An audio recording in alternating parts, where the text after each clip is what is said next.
So my name is Jeff Shipman. I'm the director of marketing here at Semify. And we're excited to be hosting this webinar today with Jason Swenk from Agency Mastery 360.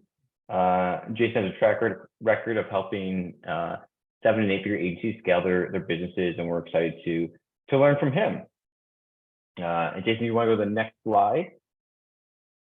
And just before we get started, I just wanted to give a brief overview of Semify for anyone who's not super familiar with the brand. We're a totally customizable white label SEO service with integrated APIs to streamline your systems and become your behind the scenes back office, founded in 2008 and currently over about 150 partners today.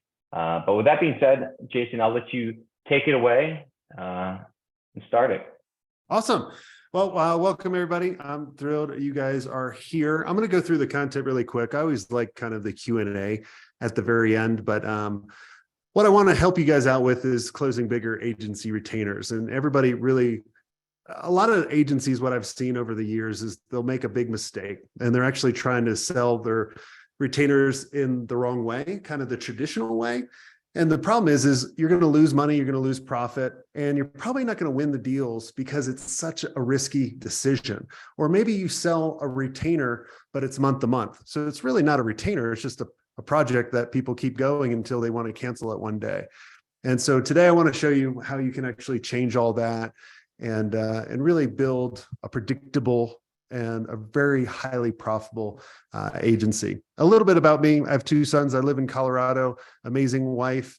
I created my first agency in 1999, back when, and I owe everything to Justin Timberlake because one of my friends looked like Justin, and I created a fake band, fake website called In Shit, got really popular. And then Solar Velocity grew to a 8-figure agency, and we eventually had an exit. And then after I had an exit, I didn't know what I wanted to do with my life. And so some agency owners that were competitors back in the day was like, hey, how'd you work with Lotus Cars? How'd you work with AT&T? How'd you sell? And so that's when I started to do a podcast called the Smart Agency Masterclass. And I speak all around the world to amazing agency owners like yourself, and even have another agency called Republics with a number of really smart people. And we're just a little over 30 million in revenue. Not media spend. I just want to preface that. And our whole mission is really to create a resource I wish I had when I was creating my agency. And I remember, like probably a lot of you guys are accidental agency owners. You knew how to do something cool.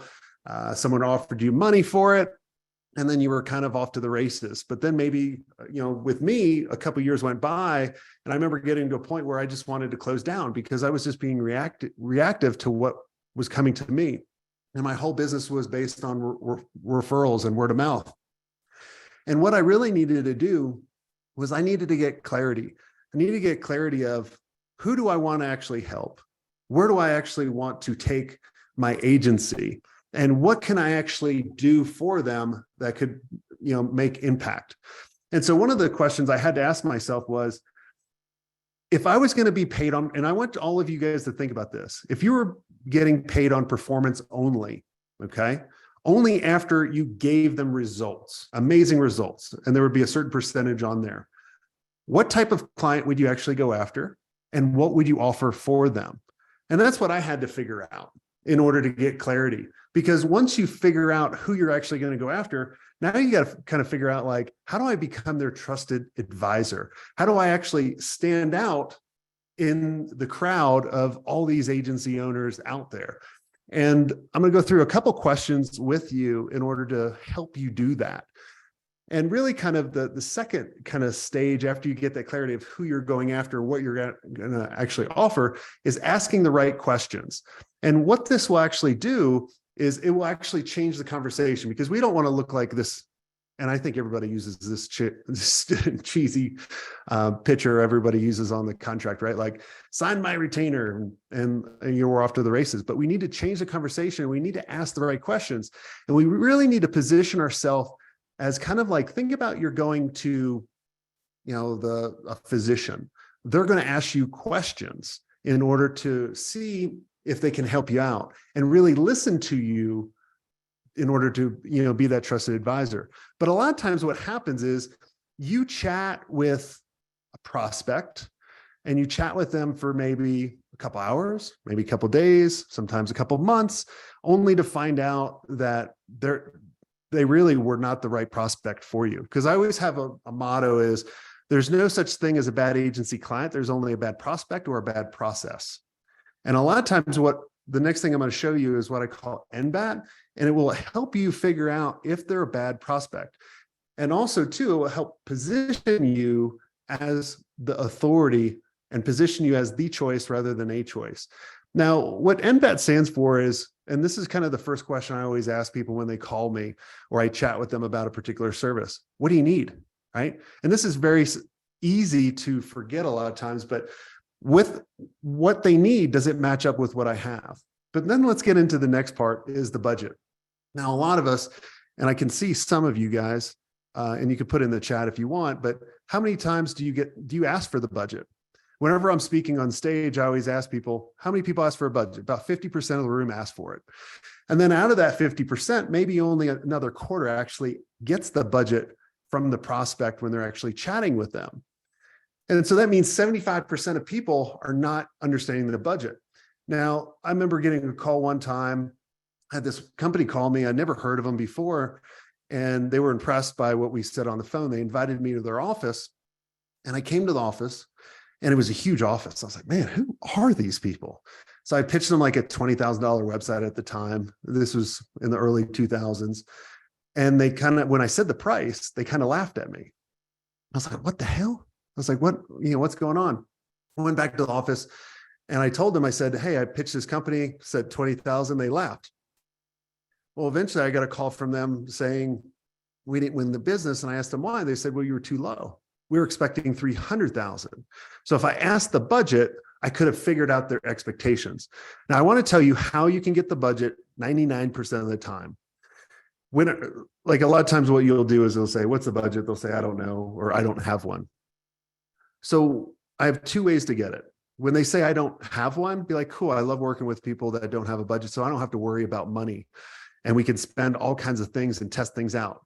And then they'll kind of like stand back a little bit and be like, oh, so you do have a budget. And then I kind of do what I call the reverse auctioneer. So I say, I just need to know some kind of range of what you're trying to stay around. Now, the next thing I'm about to tell you is very important to remember. People always remember the first number and they'll forget the second, third, fourth, and fifth. So a lot of times when people actually do like the budget range, they'll start with, hey, is your budget around 1,000, 5,000, 10,000? Well, the person's only going to hear the 1,000. So I always start really high. I just need to know a budget that you're trying to stay around. Jeff, is your budget $1 million, $100,000, $10,000, $1,000? What is it? So I know if we're right for you. So that's the easiest way to get the budget. The next in the A is the authority. You cannot just judge them by their title. I can't tell you how many CMOs that I thought were the authority piece that I chatted with that had no buying decision or power whatsoever. The easiest way to determine this is saying, hey, I just need to know, like, based on what you told me that you need, how does this align with your overall business objective? And if they say, I don't know, I need to talk to Bob. Cool. Who's Bob? He's the CEO. Cool. Can I actually chat with him? So that's the authority. The next part is the timing. If they want something done yesterday, they're probably going to be a horrible client for you. So you need to make sure it's a realistic timeline. And the next part is really what I call kind of the 3 I's. And think about, you're a physician, you come in, you have to figure out what they actually need and what's their biggest issue. So that's the first I. So based on what you need, what's the biggest issue? And you have them come up with that. And you have to investigate and figure out, is this really the biggest issue? Because then this will actually lead you to the next one is, what's the impact? Now, too many agencies actually say, oh, I can make you $1 million. Well, they're not going to believe you because you said it. But if you ask the right question, based on your issue of lead generation, what's the impact on your business that's going to have on your business in the next year if you're not producing leads or the right amount of leads that you actually need? Well, I'll go out of business. Or, hey, if I can actually produce you 20 leads, how much is that worth to your business? They're actually saying the impact. And this will be very important in a second when I talk about the follow-up strategy for you. The next part is how important is it to you? So if I was talking to Warren Buffett, and let's say he wasn't cheap, right? Like what does he do? Like $1.30 to McDonald's every day or something, and he penny pinches. But let's say you're talking to someone and they said, hey, you can save me $1 million. Well, how important is it to them? If you're talking to a billionaire, maybe $1 million is not that much for them. So this will align and make sure you're going in the right direction, because this will allow you to position what I call kind of in the third step of selling these big retainers is selling a foot in the door offer. Now, the biggest mistake that most people make is they're pitching marriage right off the bat, right? And that's what you're doing. But you think about it this way: if you're pitching a $100,000 a month retainer or a $10,000 a month retainer for a year, that's a big commitment. So if you can offer them something of value before this, then you can actually probably win the deal a lot quicker. Because even if someone signs up with you for the $10,000 a month retainer, they could be the wrong client, right? Because you haven't tested them out. And so I want to walk you through kind of just a really quick scenario or a case study that we did with one agency where they went from 25,000 a month retainers to 87,000 a month in just 2 months. Now they did kind of the traditional approach, right? They were closing at 50%, which a lot of people think is good. I don't. Their sales cycles were like 60 days and their average retainer was like 5,000. And it was a month-to-month, retainer. Now they would hold on to their clients for maybe 6 months. That's a whole nother issue that we could talk about later on if you guys have questions on. But so let's say every client they had was really worth 30,000 for that year. Now, the new approach that I'm going to walk you through in a second, basically their closing rate went up to 85%. They closed in less than a week, in most cases. And their average retainer was close to 8,500, and it was a year contract. And so like if you actually do the math, it actually goes up quite a bit. And I'll talk about some different scenarios that we can actually do in the foot in the door. But what they did was they didn't sell, they prescribed, just like a doctor, right? And so they wanted to educate them. And this is what you really can do with your foot in the door. So let me go through this. I like to go through this quick. So what I told this agency to do is, rather than selling $5,000 a month, for a month-to-month contract, because that was easy for them to make a decision and get the deal closed, I said, why don't we meet with them for like an hour or two and do a high-level strategy, which they actually pay for. Okay. Now, if someone pays you, they're 20 times more likely to pay you again if they have a good experience. And so what we're doing in that foot in the door, and an easy way to sell the foot in the door is just say, hey, Jeff, I want based on everything you told me about where you're wanting to go and your biggest challenges, what I think we need to do is let's meet for an hour, 2 hours. Let's do a high-level strategy together. Now, I charge $1,500 for this. I don't care about the money on this. I just want to make sure that you're actually serious. And here's 3 possible outcomes that you actually get from this blueprint that I'm about to do for you. You'll love the plan. If you love the plan, you'll go execute it yourself. If that's the case, I'll wish you luck. Number 2, you'll love the plan. You want to work with us, which that's the most common. Then we can kind of talk about the next step. Number 3, you don't like the plan. So there's nothing for you to lose and we'll give you your money back. So now you've eliminated their biggest hurdle. Well, what if I don't like this plan? Hey, you get your money back. And you've also qualified them. So you want to make it a low barrier to entry, right? It needs to lead to your core service. So let's say, with this person, they were doing their core service was SEO. So they basically did a high-level strategy on the different keywords. Now, what a lot of people make a mistake is they'll actually go print a report out and then they'll send it to them in a couple of weeks. But don't you think it's powerful to do the strategy session with them and help them build it? So now they're going to believe it and they're going to have more of a positive, experience because they helped you build it. So let me go over a couple little examples. Audits, but I wouldn't call it audits because no one wants to be told what they're doing wrong. You can talk about maybe opportunity assessment. Customer journey maps are always great, visualizations that you can actually walk people through. Could be discovery sessions, road maps, I mentioned blueprints. It could also be, a la carte services. So let's say you were designing websites. Well, maybe you just do like a mind map or a site map, for them. But you want to keep it very simple that you can actually build with them. Now, what you also do, one of the biggest mistakes I see is you don't want to, like what I was telling you, is go off and return with the results, right? Especially on SEO. Hey, I just went to, this particular software. Here's all the keywords we need. Boom, boom, boom. They're not going to believe it because they didn't build it. And you just don't want to have a boring, plain report, and you don't want it generic. You remember, you want to make it where you're positioning yourself as the Yoda, right? The Obi-Wan to Luke Skywalker. And what you're doing in the foot in the door is you're positioning, and you're not really prescribing too much. You're just pointing out their biggest challenges and what possibly they could do. But the foot in the door offer needs to lead to the next thing in the engagement, is the project. So I asked my client, I said, how long does it take you to show results to your clients? He said, maybe 2 months. I said, cool. What we're going to do is from the foot in the door, we're going to offer a 3-month project, because when a project ends, people kind of psychologically, they want to end and go on to the next thing, but they may not want to restart something with you. So if in 2 months, they still have a month left, you can share results to them, and they're like, oh man, this is amazing. Cool. Well, would you like to kind of put gasoline on the fire and really supercharge this? Hell yeah, we do. Cool. And then you can start positioning your retainer to them. And so the project actually solves the problem that we highlighted in the foot in the door offer. Okay.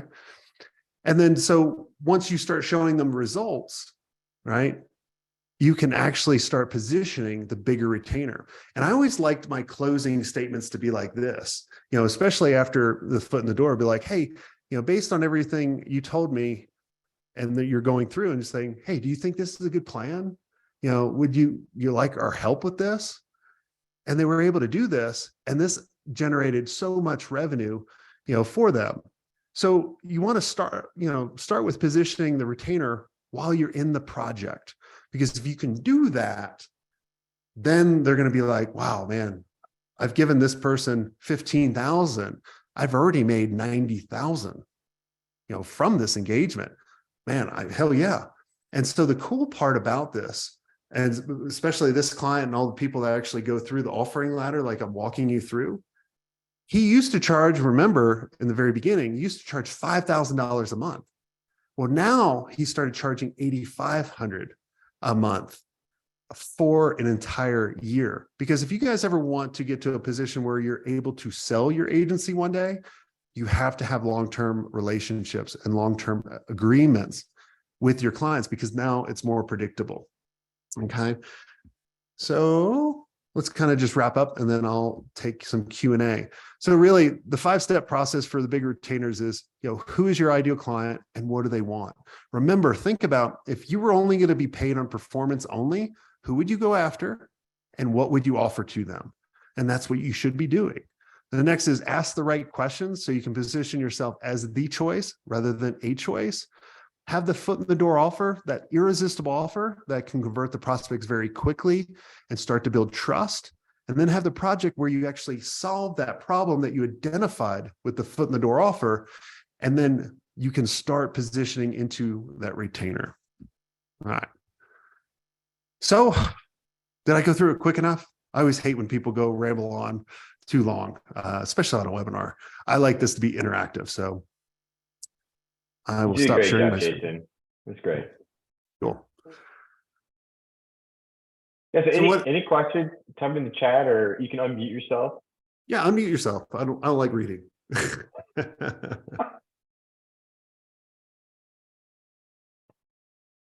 Are you guys selling retainers right off the bat? Or anybody doing an offering ladder? Or you guys can't talk? Maybe that's the problem. I don't know. So this is Sam. I'm with a company called Conversion Pipeline, and we do a variety of retainers. When it comes to SEO, how do you start a project? So we'll start from a technical audit of the website. Obviously take a look at their existing content, backlinking structure. So can you walk me through what your normal project is that gets them hooked, that then gets them a higher retainer? Well, it could be like, you got to look at like, what type of clients do you go after? Oh, we're not picky. We have luck with real estate. So big broker agencies. So let's, or anything from computer chip manufacturers. Okay. So you really got to I always tell people you got to be kind of specific, because you got to know your audience, right? Yeah. If you're just leading with SEO, I think that's a mistake, because people and your clients that you service, they want you to understand their business, right? Mm-hmm. So if you're going after too many people, they're going to be like, how can you understand my business? Even if you're the best at SEO, that's just how they're thinking, right? Yeah. Even though we know, like, they think they're the unique unicorns in the space, but we know, like, this type of service-based business is very similar. We could roll it on. So like, my foot in the door would be, for example, I would say, like, when we do our foot in the door, we go, hey, in order to grow and scale an agency to the point where you're creating an agency asset versus an agency burden, there's three things. You need to attract, convert, and scale. So what we do is we draw out a model, and we say, for attract, there's three different things that agencies need to do in order to master the attract. And then once you master attract, there's three different things you need to do under convert. Same thing under scale. So if you could do something with your potential clients like that, and you actually go to them and saying, hey, Sam, where do you think you rate yourself with a lead generation system for your particular, computer chip company? How are you generating leads? Do you have a lead generation system? Nope, I don't. Cool. Would you mark that red, yellow, or green? Red. Perfect. Great. Mm-hmm. Then I would go on to convert, be like, hey, do you have a system for converting people very fast? Yep, red too, right? And so I give them a visualization. So then at the very end, I say, hey, based on, like, what's your takeaway from looking at what you assessed? Man, there's a lot of work I need to do. What do you think I need to start on first? Cool. Well, Sam, based on what you told me and what we see here, what we need to do is build the blah, blah, blah. Do you agree? And they're like, yes. And then I would position the project. Does it make sense? Yeah. Yeah. And we try to take something similar and of an approach, and, hey, you've got no way of capturing and nurturing leads. We're a HubSpot partner. Yeah, exactly. And the most important thing, though, is you want to build it with them. You do not want to go off into, the Wizard of Oz curtain goes away, right? You want to build it with them. Right. Understood. And I've been trying to get away from the traditional sales pitch and sales model when it comes to SEO. I try to encompass an entire holistic approach of lead generation or nurturing and then helping close the business. The clients are the ones that keep pointing back. Like, I get an email every single day regarding SEO for $199 a month, and whether they're a 5-person company or a 500-person company. So I'm always seems to be battling the stigma and trying to shape SEO into more of a holistic approach. And so that's why I was kind of curious. And it seems to be like same approach you take. So, well, yeah, you have to come at it with leading the strategy versus an order taker. And you got to kind of, I've always done, and I've always showed our salespeople and their agencies that you need to educate them on the process more, where they're comparing everyone else to you. And then they would second guess, well, why is everyone charging $190 and these people and Sam's charging $10,000 a month? Yeah. Like, what am I missing? And really, at the end of the day, what they're missing is the time that, like, you can go with someone cheaper, but you're going to spend a lot more time. So you probably don't value your time as much, and you're going to manage that process a lot more. It's kind of like building a house. You can be the general contractor and try to wrangle all these vendors in. You can do that, but your house is probably going to be lopsided. It probably will be done like 3 years from now versus like, when it should be. Yeah, understood. Yeah, appreciate it. Thank you. Yeah, sure. Any other questions? Or what's your guys' biggest challenges at the agency right now? So I would say not a question. And I say this, I used to be part of Jason's mastermind at my old agency, and exactly what he just said works. Late last year, I was bringing on a new client for my agency, and I approached it at, he's like, I want you to do SEO and paid ads. I was like, hold on, I don't even know what you're doing yet. So I approached it as like, what are all your goals? What's your revenue? You start it from the business aspect. And we ended up doing way more than just SEO and paid ads. So what he came in, at 15 grand a month turned into 40 because I identified other areas, and he was like, oh, my assistant does that. I'm like, well, your assistant doesn't do it right. In order to properly do it, you have to do all of this. So you almost come in from that fractional CMO side of what's going on in the business. And we identified a lot of things that the owner didn't even know was going on.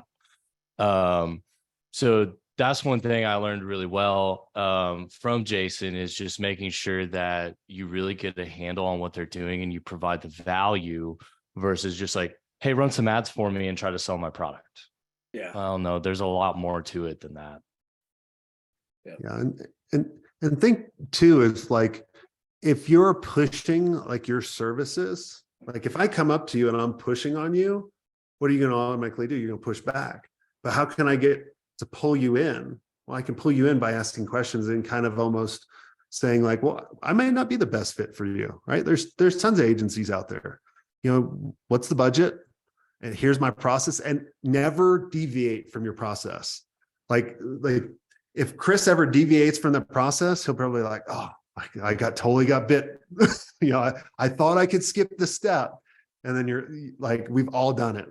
And then it kind of comes back to bite you, and you're like, all right, I won't skip the step until maybe a year goes by and you skip it again. Then you're like, oh, I got to go back. Cool. No more questions, really? Okay. Easy crowd. I know, Yeah. it's an easy crowd. Cool. Well, All right. one thing I would like to challenge all of you guys to think about is, what's one thing you can do in the next 30 days that will increase your efficiency or better your agency by 1%? That's it. 1%. What's one thing? We are all being so reactive to the market rather than being proactive. If you could just think about that. Or here's another question. If someone was going to buy your agency tomorrow, what would they do on Friday? Would they get rid of Great someone? question. Right? Would they, change? What would they change? Like, there's skeletons that you probably are not addressing that you should probably do right now. So those are two things I want to kind of end, and you guys can think about. As my hand's up for some reason. Why is my hand up? I didn't raise my hand. It literally happened when you were raising your hand on the video too. Did it really? Yeah. Does it recognize hand gestures? Let's see. Let's put it down. Let's see. Holy shit. It did. Did Yeah. it do it? I don't have any question. I was just testing the hand. Holy cow. That is nuts. What if we do this? Did anybody know that? Like, if you guys didn't learn anything from fucking today, you did learn this. All right, cool. All right. Well, if you guys ever need anything, reach out.